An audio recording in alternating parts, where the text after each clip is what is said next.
നമസ്കാരം. മാരാമൺ കൺവെൻഷന്റെ മണൽപ്പുറത്തേക്ക് തൻ്റെ വന്ധ്യ വയോധികനായ പിതാവിൻ്റെ കൈപിടിച്ച് ഒരു സഭാപിതാവ് നടന്നു വരുന്ന പ്രസാദാത്മകമായ കാഴ്ചയ്ക്ക് മാർത്തോമാ സഭ സാക്ഷ്യം വഹിച്ചു.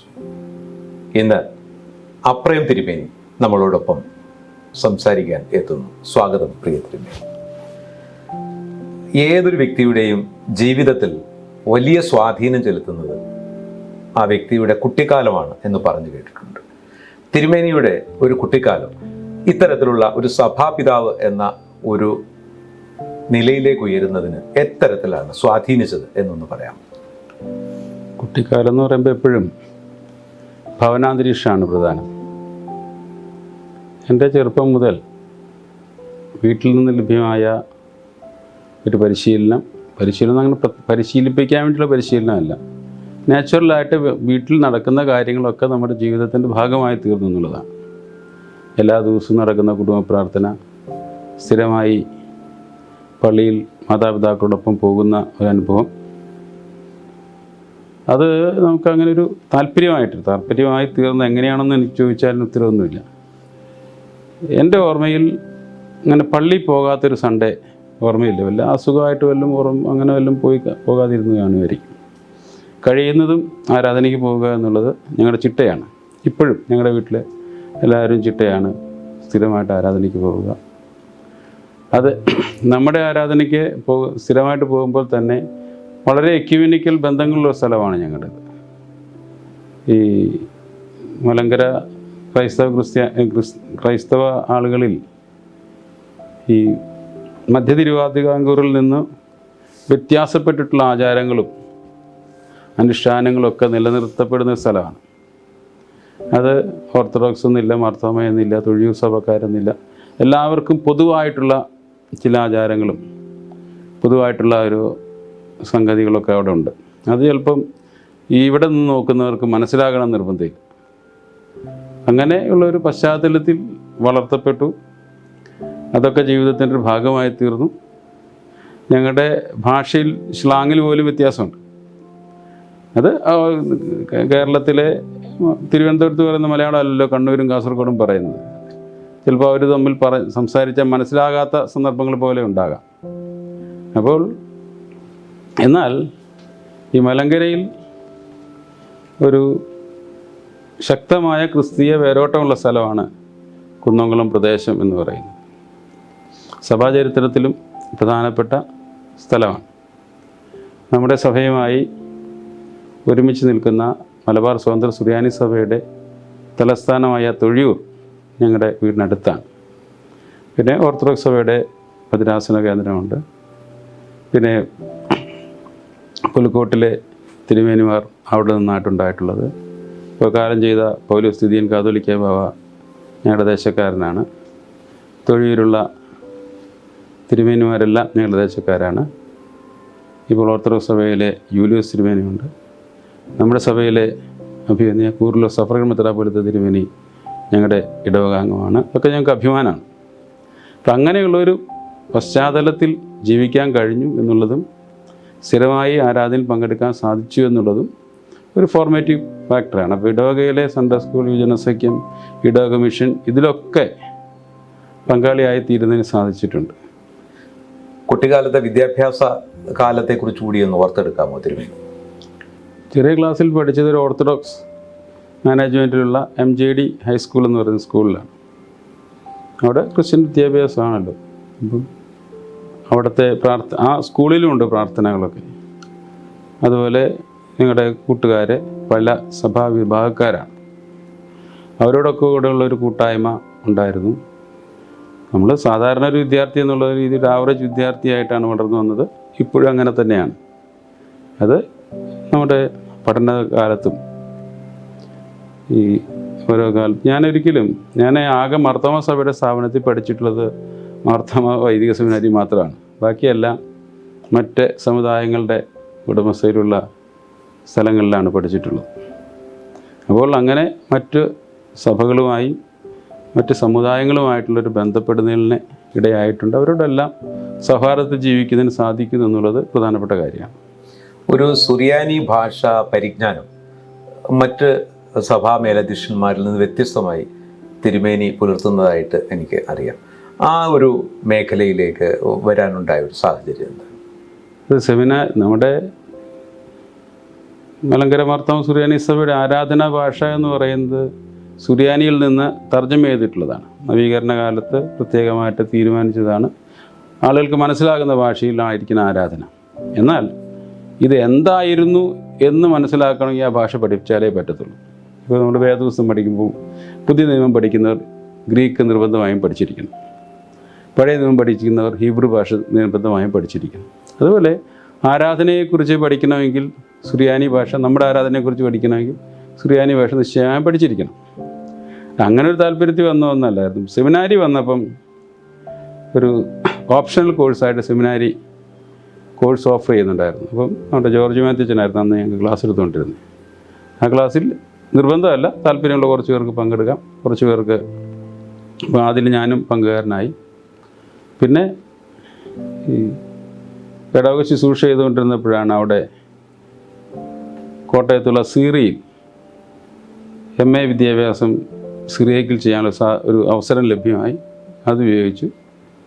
അതിനുശേഷം നമ്മുടെ സെമിനാരിയിൽ ഈ ഫാക്കൽറ്റിയിൽ അല്ലെങ്കിൽ ഒരു പാർട്ട് ടൈമായിട്ട് സെമിനാരി സുറിയാനി പഠിപ്പിക്കുന്നുള്ള അവസരം ഉണ്ടായി. ഇതൊക്കെ നമ്മളെ ശക്തിപ്പെടുത്തി ഇങ്ങനത്തെ അവസരം ഉണ്ടായെന്ന് മാത്രമേ ഉള്ളൂ. ഈ ഒരു വൈദിക വൃത്തിയാണ് എൻ്റെ ഒരു മേഖല എന്ന് തിരുമേനി എന്നാണ് തിരിച്ചറിഞ്ഞത്? ആ ഒരു മേഖലയിലേക്ക് വരാൻ ഇടയായ ഒരു സാഹചര്യത്തെക്കുറിച്ചൊന്ന് വിശദീകരിക്കും. അങ്ങനെ പ്രത്യേകമായിട്ട് ഇന്ന ദിവസം തീരുമാനിച്ചു എന്നൊന്നും പറയാൻ പറ്റില്ല. നമ്മുടെ ജീവിത സാഹചര്യങ്ങൾ ഇങ്ങനെ നമ്മുടെ വളർച്ചയുടെ ഭാഗമായിട്ട് ഇങ്ങനെ ആയിത്തീർന്നതാണ്. ആയിത്തീർന്നു പറഞ്ഞാൽ ചുരുക്കി പറഞ്ഞാൽ ദൈവത്തിനൊന്നും ആക്സിഡൻ്റ് ഇല്ല എന്ന് പറയുന്ന പോലെ ദൈവം അങ്ങനെ ആക്കി തീർത്തു എന്ന് പറയുന്നതായിരിക്കും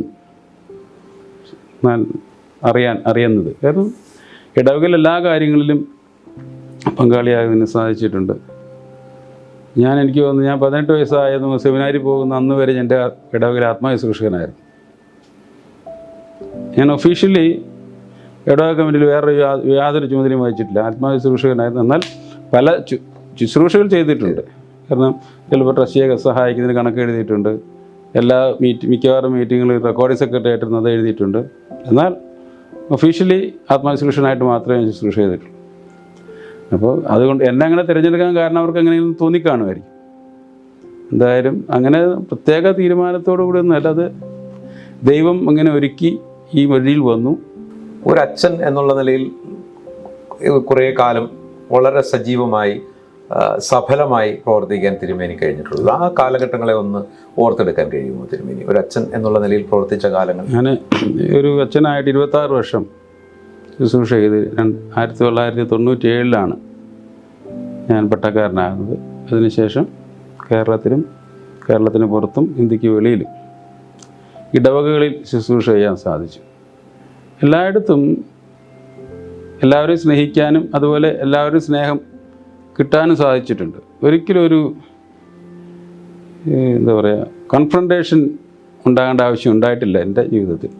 പലർക്കും അങ്ങനെ പ്രയാസം ഉണ്ടായിട്ടുള്ള അനുഭവങ്ങളുണ്ട് പല. അപ്പം ആളുകളെല്ലാം എന്നെ അതുപോലെ സ്നേഹിച്ചു എന്നുള്ളതാണ് എനിക്ക് പറയാൻ പറ്റുന്നത്. അതുപോലെ ഒരുമിച്ച് പ്രാർത്ഥിക്കുന്നതിനും ഒരുമിച്ച് ശുശ്രൂഷയിൽ പങ്കാളികളാക്കുന്നതിനൊക്കെ സാധിച്ചു. എല്ലാ ആളുകളും എന്നെ സ്നേഹിച്ചു എന്ന് എനിക്ക് വളരെ നന്നായിട്ട് സാക്ഷ്യം പറയാൻ സാധിച്ചു. ഈ 26 വർഷത്തിൽ 7 വർഷം, 3 വർഷം ജോസഫ് മാർത്തോമാ മെത്രാപ്പൊലീത്ത തിരുമേനിയുടെ കൂടെയും 4 വർഷം ഫിലിപ്പോസ് മാർ ക്രിസോസ്റ്റം മാർത്തോമാ വലിയ മെത്രാപ്പൊലീത്ത തിരുമേനിയുടെ കൂടെയും സെക്രട്ടറി ആയിട്ട് ശുശ്രൂഷ ചെയ്യുന്നതിന് സാധിച്ചു. തീർച്ചയായിട്ടും തിരുമേനിയെ സംബന്ധിച്ചിടത്തോളം തിരുമേനിയുടെ ജീവിതത്തെ മാറ്റിമറിച്ച ഒരു കാലഘട്ടമായിട്ട് അത് വിലയിരുത്തപ്പെടുന്നുണ്ട്.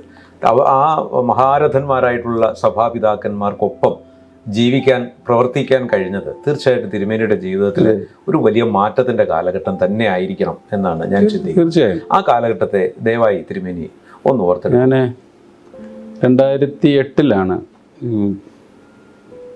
ജോസഫ് മാർത്തോമാ തിരുമേനിയുടെ കൂടെ ശുശ്രൂഷയ്ക്ക് വരുന്നത്. അപ്പോൾ വാസ്തവത്തിൽ എനിക്ക് ഈ ഒരു നിയോഗം ലഭിച്ചപ്പോൾ പേടിയായിരുന്നു.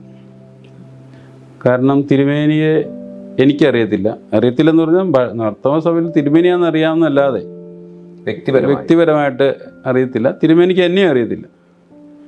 അത് ആരാണെന്ന് തിരുമേനി ഒരു പ്രത്യേക സാഹചര്യത്തിലാണ് എന്നെ തിരഞ്ഞെടുത്തതെന്നൊക്കെ പിന്നെ മനസ്സിലാക്കാൻ സാധിച്ചിട്ടുണ്ട്. എന്നാൽ അവിടെ വന്നപ്പോൾ വളരെ സന്തോഷത്തോടു കൂടെ ശുശ്രൂഷ ചെയ്തതിന് സാധിച്ചിട്ടുണ്ട്. തിരുമേനി ഒരു മകനോടുള്ള പോലെ വഴക്ക് പറയേണ്ടത് വഴക്ക് പറയും, ശാസിക്കേണ്ടത് ശാസിക്കും, സ്നേഹിക്കേണ്ടത് സ്നേഹിക്കും. എന്നാൽ അതൊക്കെ എൻ്റെ ജീവിതത്തിലൊരു ആഡഡ് അഡ്വാൻറ്റേജ് ആയിട്ട് എനിക്ക് തോന്നിയിട്ടുണ്ട്. പല കാര്യങ്ങളും മനസ്സിലാക്കുന്ന നമ്മൾ ഒരു ഇടവകയിൽ ശുശ്രൂഷ ചെയ്യുമ്പോൾ മനസ്സിലാക്കാൻ പറ്റാത്ത കുറേ കാര്യങ്ങളെക്കുറിച്ച് മനസ്സിലാക്കുന്നതിനും സഭയെക്കുറിച്ചും സഭ ശുശ്രൂഷകളെക്കുറിച്ചും ഒക്കെ മനസ്സിലാക്കുന്ന അവസരം ഉണ്ടായിട്ടുണ്ട്. പല എക്യുമെനിക്കൽ മീറ്റിങ്ങുകളിൽ പല എക്യുമെനിക്കൽ നേതാക്കളുമായി പരിചയപ്പെടുന്നതിനും ഒക്കെ ഈ തിരുമേനിയുടെ സെക്രട്ടറി ആയി എന്നതുകൊണ്ട് മാത്രം അവസരം ഉണ്ടായിട്ടുണ്ട്. പല രാജ്യങ്ങളിൽ തിരുമേനിയോടൊപ്പം സഞ്ചരിക്കുന്നതിന് അവിടെയുള്ള നേതാക്കന്മാരൊക്കെ ആയിട്ട് ഇടപെടുന്നതിനൊക്കെ ദൈവമിടയാക്കി.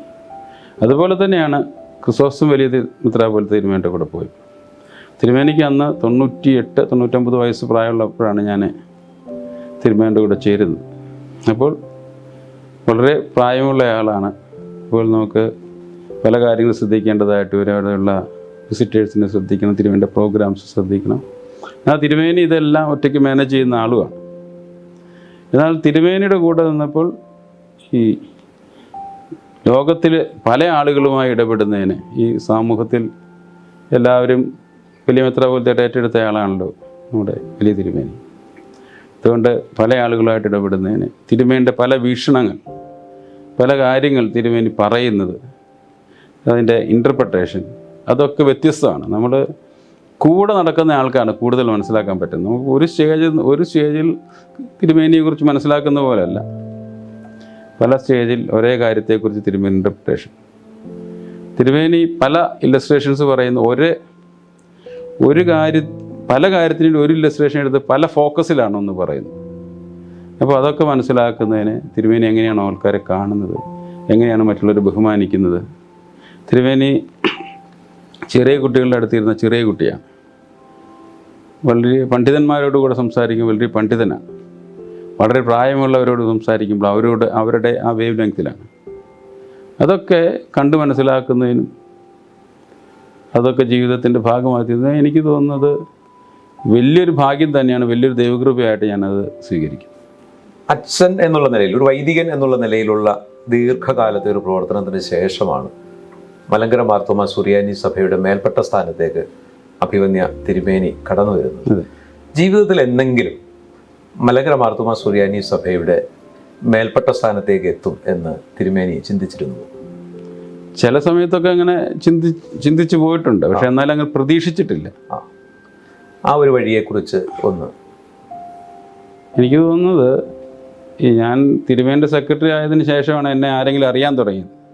അതിനു മുമ്പ് എന്നെക്കുറിച്ച് ആർക്കും ഒന്നും അറിയാൻ വഴിയില്ല. കാരണം ഞാൻ അങ്ങനെ പൊതുമണ്ഡലത്തിലൊന്നും ഉണ്ടായിട്ടുള്ള ആളല്ല.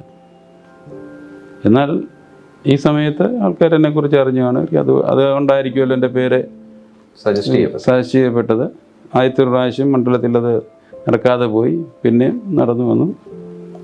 അതെല്ലാം ദൈവത്തിൻ്റെ ഒരു കൃപയും ദൈവം എടുത്ത് ഉപയോഗിച്ചു എന്ന് പറയുന്നതല്ലാതെ വേറെ വാക്കുകളൊന്നും എനിക്ക് പറയാനില്ല.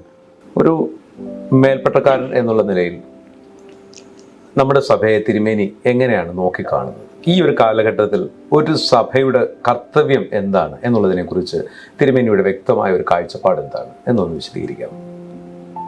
ഈ കാലത്തിലല്ല, ഏത് കാലത്തിലും ദൈവരാജ്യത്തിൻ്റെ മാതൃകയായാലും ദൈവരാജ്യത്തിൻ്റെ ശുശ്രൂഷയാണ് സഭയുടെ ശുശ്രൂഷ. കർത്താവ് നമുക്ക് നൽകിയിട്ടതാണ്. കർത്താവിൻ്റെ ദൗത്യത്തിൽ പങ്കുകാരാകുന്നതിന് വേണ്ടിയാണ് സഭയെ വിളിച്ച് വേർതിരിച്ചിരിക്കുന്നത്. അതിൽ മേൽപ്പെട്ടക്കാർക്കും പട്ടക്കാർക്കും പ്രത്യേകമായ ചുമതലയുണ്ട്. അതിനെ നമുക്ക് സഭയുടെ ഈ പരമ്പരാഗതമായ രീതികളുണ്ട്. എന്നാൽ പരമ്പരാഗതമായ രീതി ഉള്ളപ്പോൾ തന്നെ വളരെ ചലഞ്ചസ് ഇപ്പോഴും നമ്മൾ അഭിമുഖീകരിക്കുന്നുണ്ട്.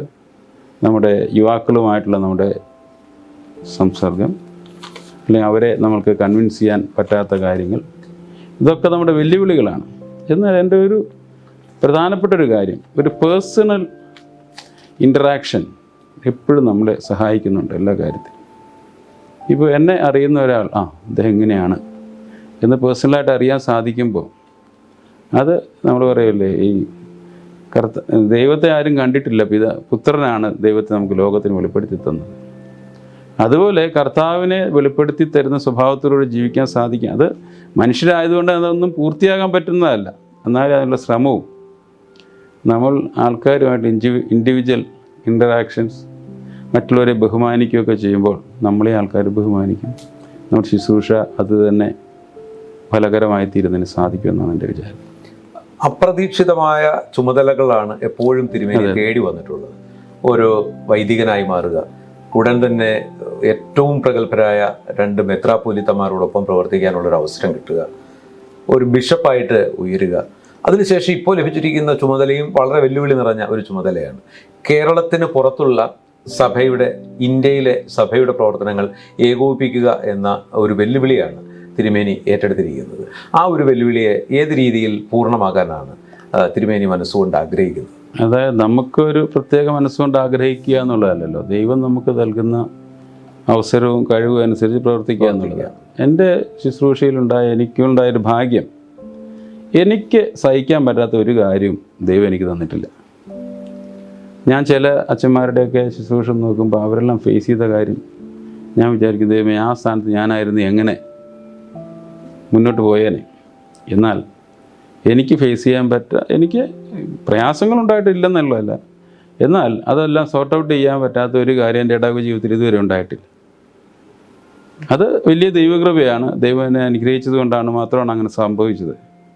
ഏതെങ്കിലും ഒരു വാഗ്വാദത്തിലേക്ക് പോകേണ്ട ജനറൽ ബോഡിയോ അല്ലെങ്കിൽ വലിയ കലുഷിതമായ അനുഭവങ്ങളോ ഒന്നും ഇടവക ജീവിതത്തിൽ അനുഭവിക്കുന്നിടയായിട്ടില്ല. അതൊരുപക്ഷെ തിരുമേനി അതിനെ വളരെ ചാതുര്യത്തോടുകൂടി അത് കൈകാര്യം ചെയ്യുന്നതുകൊണ്ടാവാം. അതൊരു യാദൃച്ഛികമായി അങ്ങനെ ഉണ്ടാകുന്നതാണ് എന്നെനിക്ക് തോന്നുന്നില്ല. തിരുമേനിയുടെ നയപരമായിട്ടുള്ള ഇടപെടലുകളായിരിക്കാം അത്തരത്തിൽ ആയിരിക്കാം. പക്ഷേ ഞാൻ മനഃപൂർവ്വമായിട്ട് അങ്ങനെ ഇടപെട്ടതായിട്ട് എനിക്ക് ഫീൽ ചെയ്തിട്ടില്ല. കാരണം അതുപോലെ ഇപ്പോൾ ഒരാൾ ഇടപെട്ടാലും മറുഭാഗത്തു നിന്ന് അങ്ങനെയുള്ള ഇടപാടിൽ വരണമല്ലോ. അപ്പോൾ അത് വലിയ ദൈവത്തിൻ്റെ കൃപ അനുഭവിക്കുന്നു എന്ന് തന്നെയാണ് പറയാൻ പറ്റുന്നത്. അപ്പോൾ അതുകൊണ്ട് ഇത്രയും നാൾ അനുഭവിച്ച ദൈവകൃപ ഇനിയും ദൈവം കൂടെ ഉണ്ട് എന്നുള്ള വിശ്വാസത്തിൽ ദൈവം ഏൽപ്പിച്ച ചുമതലകൾ ദൈവത്തിൻ്റെ ഇഷ്ടമനുസരിച്ച് പ്രവർത്തിപ്പാൻ എന്നെ തന്നെ സമർപ്പിക്കുക എന്ന് മാത്രമേ എനിക്ക് ചെയ്യാനായിട്ടു. ഈ മറ്റ് സംസ്ഥാനങ്ങളിലെ പ്രവർത്തനങ്ങൾ വല്ലാത്ത വെല്ലുവിളികൾ നിറഞ്ഞ, ഈ ആധുനിക കാലഘട്ടത്തിൽ വല്ലാത്ത വെല്ലുവിളികൾ നിറഞ്ഞ കാര്യങ്ങളാണ്. അവിടെ വലിയ വ്യത്യാസങ്ങളുണ്ട്. നമ്മുടെ നാട്ടിൽ നിന്ന് വളരെ വ്യത്യസ്തമായ ഭാഷ, ചിന്തകൾ, ആചാര രീതികൾ ഒക്കെ വളരെ വ്യത്യസ്തമായ സ്ഥലങ്ങളിലേക്കാണ് തിരുമേനി ഒരു തിരുമേനി എന്നുള്ള നിലയിൽ എത്തിപ്പെട്ടിരിക്കുന്നത്. അപ്പോൾ അവിടെയുള്ള ആ ചലഞ്ചസിനെ ദൈവത്തിൽ ആശ്രയിച്ച് തന്നെ മുമ്പോട്ട് പോകാനാണ് തിരുമേനി ആഗ്രഹിക്കുന്നതെന്നാണ് ഇപ്പോൾ പറഞ്ഞതിൻ്റെ ഒരു ആശയം. എന്തൊക്കെയായിരിക്കും ഒരു തിരുമേനി എന്നുള്ള നിലയിൽ, ഒരു ബിഷപ്പ് എന്നുള്ള നിലയിൽ തിരുമേനി പുലർത്തുന്ന മുൻഗണനാക്രമങ്ങൾ? ഞാൻ എവിടെ പോകുമ്പോഴും ഇന്ന രീതിയിൽ തീരുമാനിച്ചുകൊണ്ടേ വരത്തുള്ളൂ എന്ന രീതിയിൽ ചിന്തിച്ചിട്ട് പോയിട്ടില്ല ഇതുവരെ. മുൻവിധിയോടെ അല്ല പോകും. മുൻവിധിയോടെ ഒരു കാര്യത്തിനും പോയിട്ടില്ല. കാരണം അപ്പോൾ ഉണ്ടാകുന്ന ആൾക്കാർ ദൈവം തക്ക സമയത്ത് തക്ക ബുദ്ധി തോന്നിക്കുന്നുവെന്നോ അല്ലെങ്കിൽ നമ്മളിലൂടെ മാത്രമല്ല എല്ലാവരിലൂടെ ദൈവം പ്രവർത്തിക്കുന്നു എന്നുള്ളതാണ് എൻ്റെ മനസ്സിലാക്കലും ഞാൻ അനുഭവിച്ചിട്ടുള്ളത്. അത് ഈ ദൈവം ഇനിയും നടത്താൻ ശക്തനാണ്. പക്ഷേ സാഹചര്യങ്ങൾ വ്യത്യാസമാണ്, അതിന് പ്രത്യേകതകളുണ്ട്. അപ്പം ദൈവം അതിനാണ് നമുക്ക് കൂടെ പ്രവർത്തിക്കാൻ ആൾക്കാരെ തന്നിട്ടുള്ള. അവരിലൂടെയൊക്കെ ദൈവമാണ് പ്രവർത്തിക്കുന്നത്. അപ്പോൾ അവരുടെ കൗൺസിൽ എടുക്കുകയും അങ്ങനെ ദൈവത്തിൽ ആശ്രയിച്ചുകൊണ്ട് മുന്നോട്ട് പോവുക എന്നുള്ളതല്ലാതെ ഇന്ന രീതിയിൽ പ്രവർത്തിക്കുമെന്ന് പറയാൻ എനിക്ക് അറിഞ്ഞുകൂടാ.